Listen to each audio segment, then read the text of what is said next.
जय श्री कृष्णा दोस्तों, स्वागत है आपके अपने YouTube channel Panchal artist group में। मैं विष्णु पांचाल। आज की इस वीडियो में आप लोगों से चर्चा करने वाला हूं पुनरुत्थान शैली यानी कि बंगाल शैली के प्रमुख चित्रकार हैं ईवी हैवेल और अवनींद्रनाथ टैगोर। तो दोस्तों आइए हम स्टार्ट करते हैं। सबसे पहले जानेंगे ईवी हैवेल के बारे में। दोस्तों ईवी हैवेल जो थे,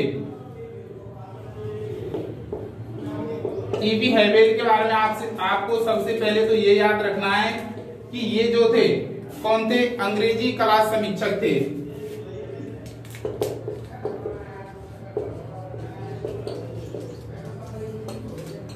दोस्तों अंग्रेजी कला समीक्षक होते हुए भी इन्होंने संसार का यानी समस्त संसार का ध्यान भारतीय कला, चित्रकला, भारतीय संस्कृति की ओर आकर्षित किया था।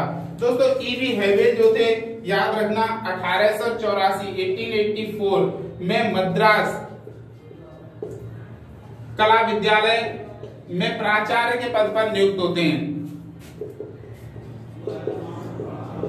दोस्तों मद्रास को वर्तमान में चेन्नई के नाम से जाना जाता है और वही कला विद्यालय मद्रास कला विद्यालय जिसकी स्थापना कंपनी शासन में 1850 ईस्वी में हुई थी। तो वहां पे कौन होते हैं दोस्तों? प्राचार्य के पद पर नियुक्त होते हैं। दोस्तों ईवी हैवेल बहुत अच्छे कला दार्शनिक भी थे। यहाँ से कुछ समय बाद इनका स्थानांतरण हो जाता है। कहाँ पे? Calcutta school of art. और कलकत्ता स्कूल ऑफ आर्ट में इनका स्थानांतरण होता है 1896 में।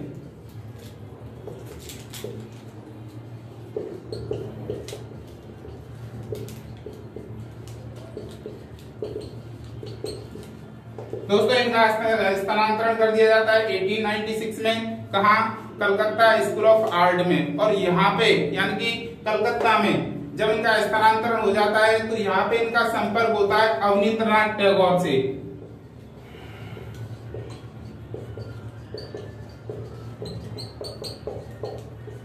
दोस्तों इन दोनों ने अपने प्रयासों से भारतीय जो प्राचीन कला, संस्कृति है, तकनीक है, इसको लोगों के सामने प्रदर्शित किया था। लोगों तक पहुंचाने का इनका महत्वपूर्ण योगदान रहा है इन दोनों चित्रकारों का, ईवी हैवेल और अवनींद्रनाथ टैगोर का। दोस्तों ईवी हैवेल का एक कथन भी था जो आपको याद रखना है, अक्सर क्वेश्चनों में आता है, आप इसमें स्टार लगा सकते हैं।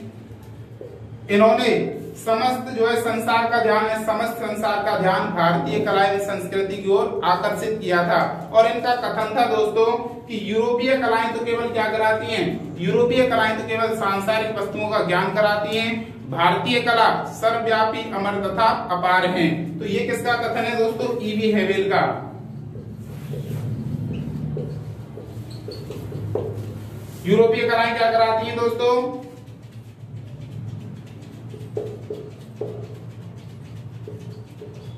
सांसारिक वस्तुओं का ज्ञान।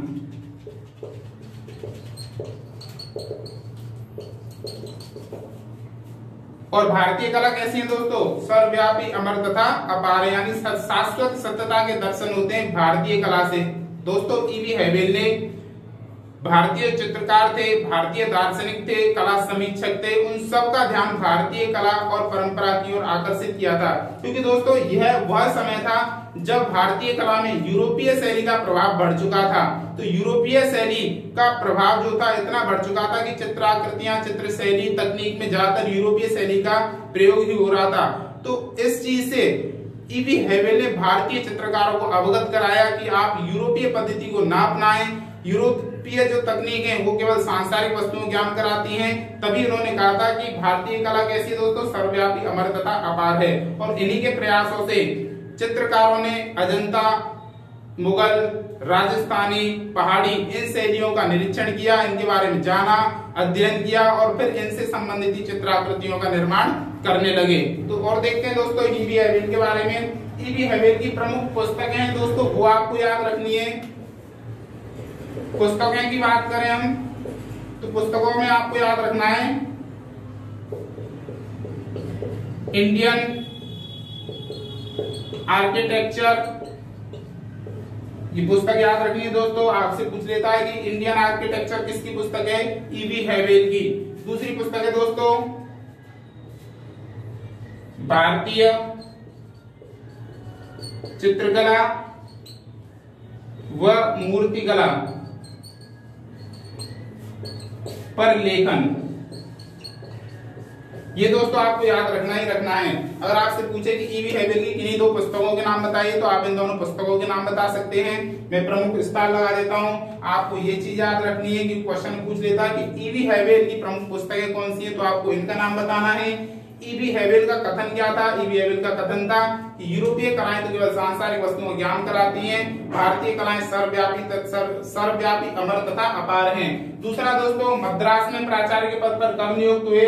1884 में। और कलकत्ता कला महाविद्यालय यानी कलकत्ता स्कूल ऑफ आर्ट में इनका स्थानांतरण कब हुआ? 1896 में। और यहीं पे दोस्तों किससे संपर्क में आते हैं? ये अवनींद्रनाथ टैगोर के बारे में। तो आइए दोस्तों ईवी हैवेल के बारे में हम और डीपली जानते हैं कि इनके समय की कला में क्या क्या चीजें या क्या क्या विशेषताएं प्रदर्शित होती हैं। तो आइए दोस्तों हम डीपली जान लेते हैं किसके बारे में? ईवी हैवेल के बारे में। दोस्तों मैंने आपको बताया ईवी हैवेल कौन थे? अंग्रेजी कला समीक्षक थे।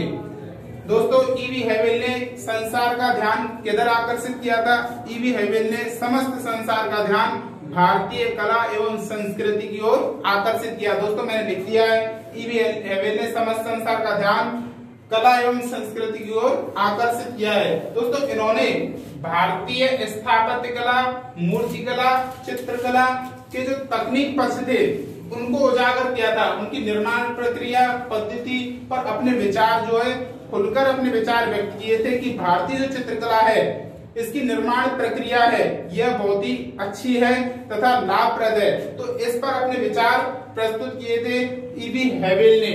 दोस्तों 1884 में मैंने आपको बताया कहाँ पे प्राचार्य बनते हैं? मद्रास। मद्रास को वर्तमान में चेन्नई के नाम से जाना जाता है। वहां का जो कला विद्यालय है उससे प्राचार्य के पद पर नियुक्त होते हैं। कुछ समय बाद यानी कि 1896 में इनका स्थानांतरण हो जाता है। और कहाँ पे स्थानांतरण होता है इनका? कलकत्ता स्कूल ऑफ आर्ट में इनको स्थानांतरित कर दिया जाता है। दोस्तों इस समय जब इनका स्थानांतरण हो जाता है कलकत्ता कला महाविद्यालय में तो वहां पे इनका संपर्क होता है अवनींद्रनाथ टैगोर से। और इन्हीं दोनों के प्रयासों से ही जो है भारतीय कला में यूरोपियन कला से हटकर भारतीय कला एवं तकनीक पक्ष को सम्मिलित किया गया था। तो दोस्तों देखिए 1896 में कलकत्ता स्कूल ऑफ आर्ट स्थानांतरित किए गए। कौन किए गए? ईवी हैवेल। इस समय यूरोपीय कला यानी इस समय तक आते आते यूरोपियन कला का ही प्रभाव भारतीय कला में देखने को मिल रहा था। ईवी हैवेल और अवनींद्रनाथ टैगोर इन दोनों का जब मिलान हो जाता है, दोनों एक दूसरे से मिल लेते हैं, तो उसके बाद इन्होंने भारतीय कला की तरफ संसार का ध्यान और भारतीय चित्रकार, भारतीय कला समीक्षकों का ध्यान आकर्षित किया था। तो दोस्तों कलकत्ता में इन्होंने एक सच्चे कलामर्मज्ञ होने के नाते एक सराहनीय शब्दों का प्रयोग किया था ईवी हैवेल ने। इन्होंने कहा कि पाश्चात्य कला की अपेक्षा अगर हम पाश्चात्य कला से भारतीय कला को कंपैरिजन करें तो इसकी अपेक्षा भारतीय कलाकारों को अजंता, राजपूत, मुगल इन शैलियों को आधार मानकर चित्रकला की अभिव्यक्ति करनी चाहिए।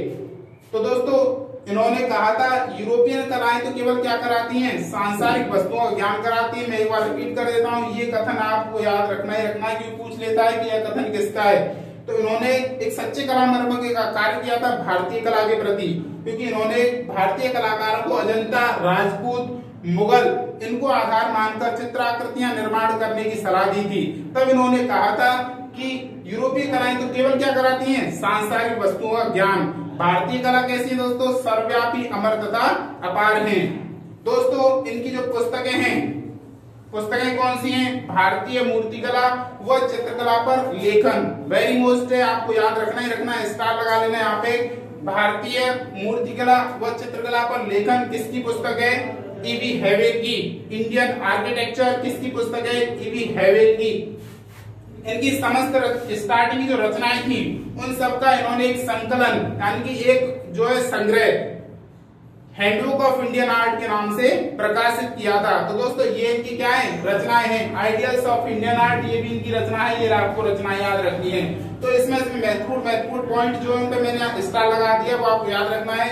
कथन आपको डेफिनेटली याद रखना है, पुस्तकें आपको याद रखनी है, और इन्होंने मद्रास कला विद्यालय में प्राचार्य के पद पर कब नियुक्ति की तथा कलकत्ता स्कूल ऑफ आर्ट में इनका स्थानांतरण कब किया गया। तो ये 4-5 पॉइंट है दोस्तों, आपको ईवी हैविल के बारे में याद रखते हैं। तो दोस्तों आइए आगे और हम चर्चा करते हैं अवनींद्रनाथ टैगोर के बारे में।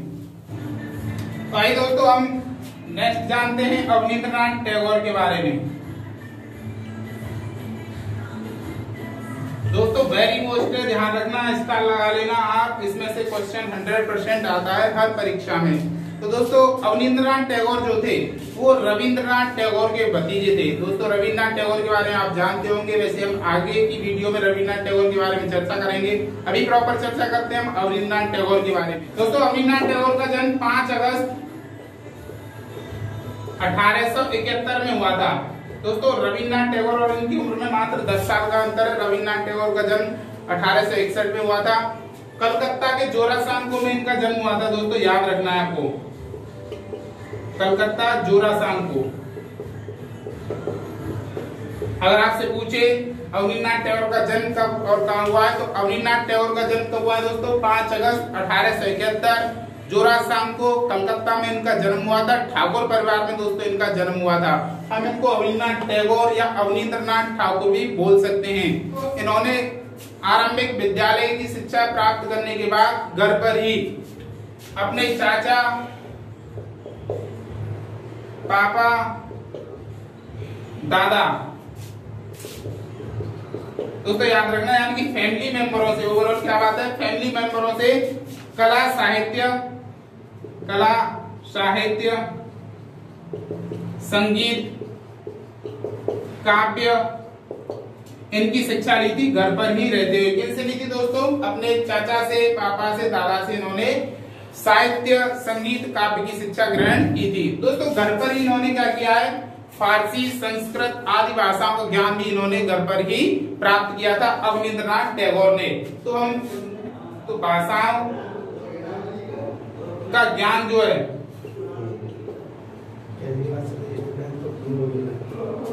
फारसी व संस्कृत, इन भाषाओं का ज्ञान दोस्तों कहां पे लिया है? घर पर ही रहते हुए लिया है। दोस्तों आरंभ में जो इन्होंने चित्र बनाए हैं, याद रखना आरंभिक इनके चित्र हैं, क्योंकि मैंने आपको बताया कि जब ईवी हैविल के संपर्क में आए थे तब इन्होंने यह रियलाइज किया कि हमें भारतीय शैली यानी भारतीय तकनीक, भारतीय जो पारंपरिक जो कला है उससे संबंधित हमें चित्राकृतियां बनानी चाहिए। तो तब उनको रियलाइज हुआ था। लेकिन स्टार्टिंग में जो इन्होंने चित्र बनाए वो यूरोपियन शैली में ही इन्होंने चित्र बनाए थे। तो हम लिख सकते हैं कि स्टार्टिंग चित्र कैसे हैं दोस्तों?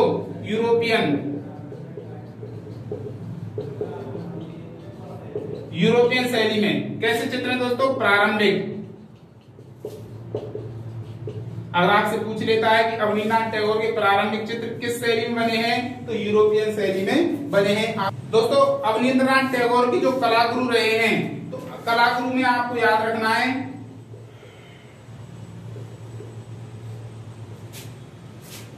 चार्ल्स पामर और गिलहार्डी। इन्होंने यानी कि इन दोनों चित्रकारों से ही अवनींद्रनाथ टैगोर ने चित्रकला का आरंभिक यूरोपियन शैली में चित्रकला का अभ्यास किया था। दोस्तों होता क्या है, 1901 से 1902 में ये संपर्क में आते हैं जापानी कलाकार थे। कौन थे दोस्तों? योकोहामा, ताइकान, और दूसरे थे दोस्तों हिसदा। ये कौन थे दोस्तों? जापानी कलाकार थे योकोहामा, ताइकान और हिसदा। 1901 से 1902 में इनके संपर्क में आते हैं। जापानी कलाकार होने के नाते ठाकुर परिवार के एक तरीके से गेस्ट थे। तो इनके संपर्क में कौन आए दोस्तों? अवनींद्रनाथ टैगोर आए, और इनके संपर्क में आकर इन्होंने क्या सीखा दोस्तों? जापानी कला का जो है अभ्यास किया था। और जापानी और भारतीय कला दोनों को मिक्स करके एक नवीन शैली का इन्होंने विकास किया, जिसे कला इतिहास में महत्वपूर्ण रूप से जाना जाता है और उसे वास्त तकनीक नाम दिया गया है। तो दोस्तों आप याद रखना कि जापानी कलागुरु कौन रहे इनके? योकोहामा, ताइकान और हिसदा। इनके संपर्क में कब आए थे दोस्तों? 1901 से 1902 दो के मध्य इनके संपर्क में आए थे। कौन आए थे दोस्तों? अवनींद्रनाथ टैगोर। दोस्तों इसी जापानी प्रक्षालन पद्धति में इन्होंने कुछ चित्र बनाए थे। बृहयक्ष, गणेश जननी,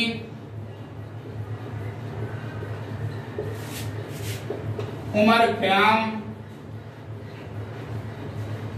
आदि इसी जापानी प्रक्षालन पद्धति में बनाए गए प्रमुख चित्र हैं। दोस्तों मैंने आपको बताया कि भारतीय और विदेशी यानी भारतीय और जापानी दोनों कलाओं का मिश्रण करके इन्होंने, क्योंकि ये क्या थे, ये नई नई तकनीक जो है इनकी ये खोज करते रहते थे कि कुछ नया किया जाए, तो इन्होंने भारतीय और जापानी दोनों शैलियों का मिश्रण कर दिया और इन दोनों शैलियों के मिश्रण से ही इन्होंने एक नवीन तकनीक का विकास किया जिसे जाना जाता है वास तकनीक।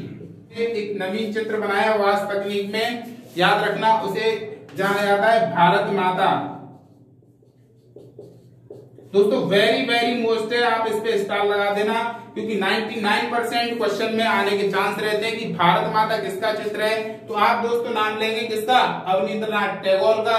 कब बनाया गया है? 1905 में। और किस तकनीक में बनाया दोस्तों? वास तकनीक में इस चित्र को बनाया गया है। इस तकनीक में जो ये भारत माता नामक चित्र है, इसमें भारत माता के चतुर्थ हाथ यानी 4 हाथ दर्शाए गए हैं और हल्के रंगों का प्रयोग इस चित्र में किया गया है। तो दोस्तों आशा करता हूं कि आपको समझ में आ गया होगा। वास तकनीक में इन्होंने भारत माता नामक चित्र बनाया 1905 में। दोस्तों वेरी मोस्ट है, मैं रिपीट करता हूं, आप इसे नोट कर लेना। नेक्स्ट चीज आप याद रखना दोस्तों, 1907 में इन्होंने अपने भाई, इनके भाई थे गगनेंद्रनाथ टैगोर या गगनेंद्रनाथ ठाकुर, गगनेंद्रनाथ के साथ मिलकर इन्होंने Indian society of oriental art, दोस्तों ये भी वेरी मोस्ट है, आप याद रखने, ये कला संस्था है, कलकत्ता में स्थापित है, Indian society of oriental art. इसकी स्थापना किसने की है दोस्तों? अवनींद्रनाथ टैगोर ने की है। और किसके साथ मिलकर की है? इनके भाई थे गगनेंद्रनाथ टैगोर, उनके साथ मिलकर अवनींद्रनाथ टैगोर ने Indian society of oriental art कला संस्थान की स्थापना की थी। आप इस पे भी स्टार लगा लेना क्योंकि क्वेश्चन पूछ लिया जाता है Indian society of oriental art कला संस्थान की स्थापना कब और किसने की है? 1907 में की है, अवनींद्रनाथ टैगोर ने की है, गगनेंद्रनाथ टैगोर के साथ मिलकर। दोस्तों नेक्स्ट चीज आपको याद रखनी है, इन्होंने 1920 से 1926 के मध्य पेस्टल रंगों का प्रयोग किया था। किनका प्रयोग किया दोस्तों? पेस्टल रंगों का। पेस्टल रंगों में दोस्तों इन्होंने चित्र बनाए थे आलमगीर, गांधी, टैगोर, CF एंड्रयूज आदि चित्रों का निर्माण इन्होंने पेस्टल रंगों में किया था। दोस्तों इन्होंने लास्ट में यानी कि जब अवनींद्रनाथ टैगोर जो थे, इन्होंने एक लास्ट में चित्र बनाया था अंतिम यात्रा, लास्ट जर्नी। रविन्द्रनाथ टैगोर की मृत्यु हो जाती है, तब ये अवसाद में आकर इस चित्र का निर्माण करते हैं। और दोस्तों बताया जाता है कि इस चित्र के बाद अवनींद्रनाथ टैगोर कला का कार्य जो बिल्कुल त्याग देते हैं। तो बहुत ही मर्मिक कृति है अंतिम यात्रा, ये भी अक्सर आपसे पूछ लिया जाता है अंतिम यात्रा। दोस्तों इस चित्र में ऊंट को झुकी हुई गर्दन के साथ दर्शाया गया है। तो अंतिम यात्रा किसका चित्र है? अवनींद्रनाथ टैगोर का चित्र और लास्ट टाइम पे बनाया गया चित्र है। और यह मर्मिक कृति है दोस्तों, मर्म को यानी हृदय को छूने वाली कृति है। दोस्तों इनकी जो मृत्यु है 1951 में इनकी मृत्यु हो जाती है। तो दोस्तों और थोड़ा सा हम डीपली जान लेते हैं अवनींद्रनाथ टैगोर के बारे में। तो दोस्तों हम अवनींद्रनाथ टैगोर के बारे में थोड़ा सा डीपली जान लेते हैं। वैसे मैंने आपको मोटा मोटा बता दिया है, पर फिर भी अगर हम लॉन्ग क्वेश्चन के अकॉर्डिंग यानी अकॉर्डिंग टू 12th BA और MA के जो पेपर्स होते हैं उनके अकॉर्डिंग देखा जाए तो थोड़ा सा डीपली भी हमें जानकारी होना चाहिए। तो दोस्तों आरंभिक जीवन की बात करें हम अवनींद्रनाथ टैगोर के बारे में, तो अवनींद्रनाथ टैगोर का जन्म 7 अगस्त 1871। दोस्तों कब हुआ था इनका जन्म? 7 अगस्त 1871 को कलकत्ता के जोरासांको में इनका जन्म हुआ है अवनींद्रनाथ टैगोर का। दोस्तों आरंभ से कौन थे? बचपन से ही कला प्रेमी थे अवनींद्रनाथ टैगोर। दोस्तों घर पर ही इन्होंने क्या किया है? फारसी, संगीत, संस्कृत आदि भाषाओं का ज्ञान, आदि भाषाओं की शिक्षा जो है घर पर ही ली थी। विद्यालय शिक्षा ग्रहण करने के बाद घर पर ही इन्होंने फारसी, संगीत, संस्कृत आदि भाषाओं का ज्ञान प्राप्त किया था। दोस्तों घर पर ही इन्होंने अपने दादा, पापा और चाचा से क्या किया दोस्तों, संगीत, काव्य और साहित्य की शिक्षा भी इन्होंने घर से ही ग्रहण की है अवनींद्रनाथ टैगोर ने। दोस्तों इनके कलागुरु रहे थे, मैंने स्टार लगा दिया, वेरी मोस्ट है। कलागुरु कौन रहे अवनींद्रनाथ टैगोर के, चार्ल्स पामर रहे हैं और गिलहार्डी। ये कौन है दोस्तों, अवनींद्रनाथ टैगोर के कलागुरु हैं। आपसे पूछ लेगा सीधा सीधा कि अवनींद्रनाथ टैगोर के कलागुरु कौन है, तो चार्ल्स पामर और गिलहार्डी अवनींद्रनाथ टैगोर के कलागुरु रहे हैं और इन्हीं से ही इन्होंने यूरोपियन शैली में चित्राकृतियां बनाना सीखा था। तो आरंभिक जो इन्होंने चित्र बनाए थे अवनींद्रनाथ टैगोर में, वो भी कैसे बनाए थे दोस्तों, यूरोपियन शैली में आरंभिक चित्र बनाए थे अवनींद्रनाथ टैगोर ने। दोस्तों जब ईवी हैवेल का जो स्थानांतरण हो जाता है, ये कलकत्ता आ जाते हैं ईवी हैवेल, तो इनका परिचय किससे होता है, अवनींद्रनाथ टैगोर से। दोस्तों मैंने लिख दिया है, कलकत्ता में इनका परिचय किससे होता है, ईवी हैवेल से हुआ, जिनकी प्रेरणा से यानी कि ईवी हैवेल की प्रेरणा से अवनींद्रनाथ टैगोर ने अजंता, मुगल, राजस्थानी, पहाड़ी शैली इनका अध्ययन किया था, क्योंकि ईवी हैवेल ने प्रेरित किया था।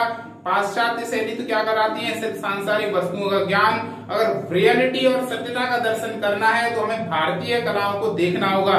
तो यही कारण था, इसका प्रभाव अवनींद्रनाथ टैगोर पर बेहतर तरीके से पड़ा। और अवनींद्रनाथ टैगोर ने दोस्तों भारतीय जो प्राचीन कला है, विश्व प्रसिद्ध जो कलाकृतियां हैं, उनका क्या किया, अध्ययन किया और भ्रमण किया। अजंता, मुगल, राजस्थानी, पहाड़ी शैली का इन्होंने अध्ययन किया और अध्ययन करके भारतीय प्रभाव युक्त अवनींद्रनाथ टैगोर ने चित्र बनाए थे। इन्होंने जो चित्र बनाए वो भारतीय पौराणिक कथाओं से संबंधित, रामायण, महाभारत इन कथाओं से संबंधित चित्र बनाए। दोस्तों कभी कभी पूछ लिया जाता है कि अवनींद्रनाथ टैगोर के जो आरंभिक जो चित्र हैं, यानी कि भारतीय प्रभाव युक्त जो चित्र हैं, कौन कौन से हैं, तो इनके यानी अवनींद्रनाथ टैगोर के भारतीय प्रभाव युक्त चित्र हैं कौन कौन से दोस्तों, अविसारिका, श्री राम, मायामृग, बुद्ध और सुजाता। ये अवनींद्रनाथ टैगोर के पूर्ण रूप से भारतीय प्रभाव युक्त चित्र हैं। दोस्तों आगे हम बात करें तो अवनींद्रनाथ टैगोर ने 1901 से 1902 में जापानी कलाकार थे योकोहामा ताइकान और हिसदा। दोस्तों मैंने लिख दिया है, जापानी कलाकार योकोहामा ताइकान और हिसदा से इन्होंने क्या सीखा, जापानी कला का अध्ययन किया। जो ठाकुर परिवार के कौन थे दोस्तों, गेस्ट थे जो जापानी कलाकार थे। तो इन्होंने जापानी कला का अध्ययन किया योकोहामा ताइकान और हिसदा से। ये भी वेरी मोस्ट क्वेश्चन है दोस्तों, पूछ लिया जाता है कि अवनींद्रनाथ टैगोर ने किन जापानी कलाकारों से जापानी कला का अध्ययन किया था, तो आपको आंसर देना है हिसदा और योकोहामा ताइकान। ऐसा कब हुआ दोस्तों, 1901 से 1902 के मध्य। उसी जापानी प्रक्षालन पद्धति में अवनींद्रनाथ टैगोर ने कुछ प्रमुख चित्रों का निर्माण किया था दोस्तों। कौन कौन से, गणेश जननी, विरही यक्ष और उमरख्याम की श्रृंखला जापानी प्रक्षालन पद्धति में बनाए गए प्रमुख चित्र हैं अवनींद्रनाथ टैगोर द्वारा। दोस्तों इन्होंने यानी अवनींद्रनाथ टैगोर ने स्वदेशी और विदेशी, मैंने आपको बताया था भारतीय और जापानी दोनों शैलियों का मिश्रण किया और इन दोनों शैलियों का मिश्रण करके इन्होंने एक नई शैली का विकास किया और उस नई शैली को दोस्तों कला इतिहास में वास तकनीक के नाम से जाना जाता है। वही वास तकनीक है दोस्तों जिसका सबसे अधिक प्रयोग बंगाल शैली के चित्रों में पुनर्जागरण कालीन या पुनरुत्थान कला आंदोलन में जो चित्र बनाए गए हैं उनमें सर्वाधिक प्रयोग इसी वास तकनीक का हुआ है। तो दोस्तों वास तकनीक का प्रयोग कब हुआ है, किसने किया है, अवनींद्रनाथ टैगोर ने। और जापानी और भारतीय दोनों शैलियों के मिश्रण से वास तकनीक का विकास हुआ था। तो ये भी महत्वपूर्ण क्वेश्चन है दोस्तों, आप याद रख लेना, स्टार लगा देता हूँ। वास तकनीक के बारे में आपको जानकारी होनी चाहिए। दोस्तों 1901 से 1905 में इन्होंने बिल्डिंग ऑफ ताज, शाहजहां के अंतिम दिन, ये कुछ चित्र बनाए थे। ये भी वेरी मोस्ट है, आपको याद रखना है। कभी कभी पूछ लिया जाता है कि बिल्डिंग ऑफ ताज किसका प्रमुख चित्र है, अवनींद्रनाथ टैगोर का, और शाहजहां के अंतिम दिन किसका प्रमुख चित्र है, अवनींद्रनाथ टैगोर के। दोस्तों 1905 में क्या घटना होती है दोस्तों, बंगाल विभाजन होता है। बंगाल विभाजन के विरुद्ध हुए आंदोलन से प्रेरित हुए थे, इंस्पायर हुए थे अवनींद्रनाथ टैगोर, और प्रेरित होकर इन्होंने एक प्रमुख चित्र बनाया था भारत माता, जो इनका बहुत ही वेरी मोस्ट क्वेश्चन है, आपको याद रखना है। भारत माता किसका प्रमुख चित्र है? अवनीन्द्रनाथ टैगोर का। और कब बनाया है? बंगाल विभाजन के विरुद्ध हुए आंदोलन से प्रेरित होकर 1905 में अवनीन्द्रनाथ टैगोर ने भारत माता नामक चित्र का निर्माण किया था। इस चित्र में दोस्तों भारत माता के 4 हाथ दर्शाए जाते हैं और हल्की कोमल रंग योजना का प्रयोग इस चित्र में किया गया है। और दोस्तों मुगल जो हाशिए जो है वो मुगल प्रभाव युक्त हैं इस चित्र के। तो ये भी वेरी मोस्ट आपको याद रखना है भारत माता नामक चित्र के बारे में। आइए दोस्तों आगे और जानते हैं हम 1907 में क्या होता है? अवनीन्द्रनाथ टैगोर अपने बड़े भाई गगनेन्द्रनाथ टैगोर के साथ मिलकर किस संस्थान की स्थापना करते हैं दोस्तों? 1907 में गगनेन्द्रनाथ के साथ मिलकर Indian society of oriental art. किसकी संस्थान, कौन सी संस्थान है दोस्तों? Indian society of oriental art. इसकी स्थापना कलकत्ता में करते हैं अवनीन्द्रनाथ टैगोर अपने बड़े भाई गगनेन्द्रनाथ टैगोर के साथ मिलकर 1907 में। आगे क्या होता है दोस्तों? इनके प्रमुख चित्र हैं देवदासी, कजरी पूजा, बंगाली रंगमंच के अभिनेता और अभिनेत्री। ये भी इन्होंने चित्र बनाए थे अवनीन्द्रनाथ टैगोर ने। दोस्तों 1920 से 1926 के मध्य क्या किया इन्होंने? क्योंकि ये हमेशा कैसे चित्रकार थे? प्रयोग धर्मी, नए नए एक्सपेरिमेंट करते रहते थे अवनीन्द्रनाथ टैगोर। तो इन्होंने 1920 से और 1926 के मध्य पेस्टल रंगों का प्रयोग करके चित्राकृतियों का निर्माण किया। और कौन कौन से प्रमुख चित्र बनाए दोस्तों? ये भी वेरी मोस्ट है, मैंने आपको बता दिया है, स्टार लगा देना। अवनीन्द्रनाथ टैगोर के द्वारा बनाए गए पेस्टल रंगों में कौन कौन से चित्र हैं? तो आपको याद रखना है गांधी, टैगोर, CF एंड्रयूज, आलमगीर, औरंगजेब, नूरजहां। ये जो है पेस्टल रंगों के द्वारा बनाए गए अवनीन्द्रनाथ टैगोर के प्रमुख चित्र हैं। वैसे तो दोस्तों मैंने आपको वेरी मोस्ट स्टार्टिंग में लगा दिया है, क्योंकि इसमें से 100% हर परीक्षा में क्वेश्चन आता है अवनीन्द्रनाथ टैगोर के बारे में। क्योंकि अगर हम आधुनिक चित्रकार की बात करें तो अवनीन्द्रनाथ टैगोर का नाम सर्वोपरि स्तर पर लिया जाता है। दोस्तों अन्य प्रमुख चित्रों की बात करें तो अवनीन्द्रनाथ टैगोर के अन्य प्रमुख चित्र हैं कवि कनकन, लैला मजनू, कजरी, सूर्य पूजा। ये इनके प्रमुख अन्य चित्र हैं। तो दोस्तों बहुत बहुत धन्यवाद। अवनीन्द्रनाथ टैगोर के बारे में सिर्फ इतना ही है।